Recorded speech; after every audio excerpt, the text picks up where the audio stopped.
જય સ્વામિનારાયણ. આજે વાત કરવી છે ભરેલા ખિસ્સા. એક ગામની અંદર એક યુવાન હતો. એકદમ હતાશ નિરાશ થઈને બેઠો હતો. મહેનત કરવાની ઈચ્છા હતી, પરંતુ તેમની પાસે ધનના નામે મીંડું હતું. આથી સતત એ વિચાર્યા કરતો કે મારે ધંધો તો કરવો છે, પણ મારી પાસે પૈસા નથી. આમ બચત વગર હું ધંધો કેવી રીતે કરી શકું? ખિસ્સામાં રૂપિયા જ નથી, ભરેલા ખિસ્સા જ નથી, તો હું શું કરી શકું? હું કશું ન કરી શકું. આમ નિરાશ અને ઉદાસ ચહેરે ફર્યા કરતો અને ઘણાની પાસે રૂપિયા, પૈસા, ધન માગતો, પણ કોઈ એને આપતું નહીં.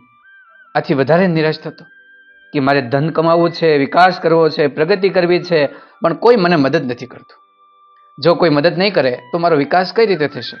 બિલકુલ નહીં થાય. આમ માણસ, યુવાન એકદમ નિરાશ થઈ ગયો.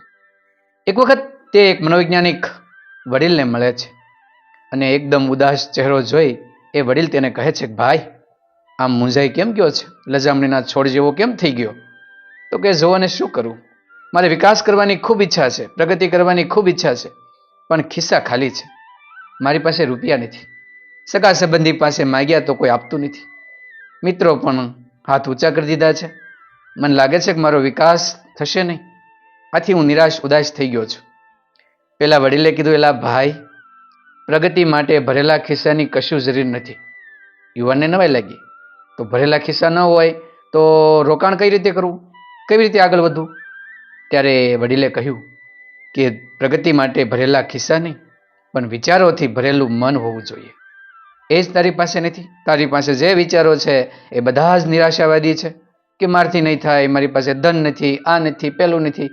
તો નિરાશાવાદી મન કશું કરી ન શકે.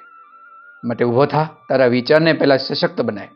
તારા મનને વિચારોથી ભર. ખિસ્સા છે ને એ એમ જ ભરાઈ જશે. આમ એ મનોવૈજ્ઞાનિક વડીલે સુંદર મજાની વાત કરી. પેલો યુવાન ઊભો થઈ ગયો. એ સાચી વાત છે. મારું મન જ ઢીલું છે. ઢીલા મનથી શું કામ થઈ શકે?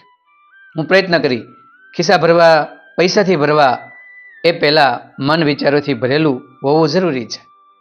યુવાનની અંદર સરસ મજાનો ઉત્સાહ આવ્યો અને ઊભો થયો.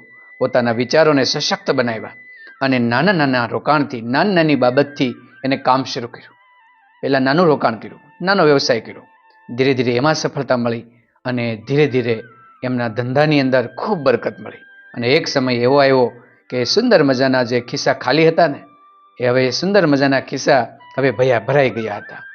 અને ત્યારે એ પેલા મનોવૈજ્ઞાનિક વડીલને મળ્યો, પ્રણામ કર્યા અને કહ્યું કે તમારી વાત એકદમ બિલકુલ સાચી હતી કે વિકાસ માટે રૂપિયાથી ભરેલા ખિસ્સા નહીં, પણ વિચારોથી ભરેલું મન હોવું જોઈએ.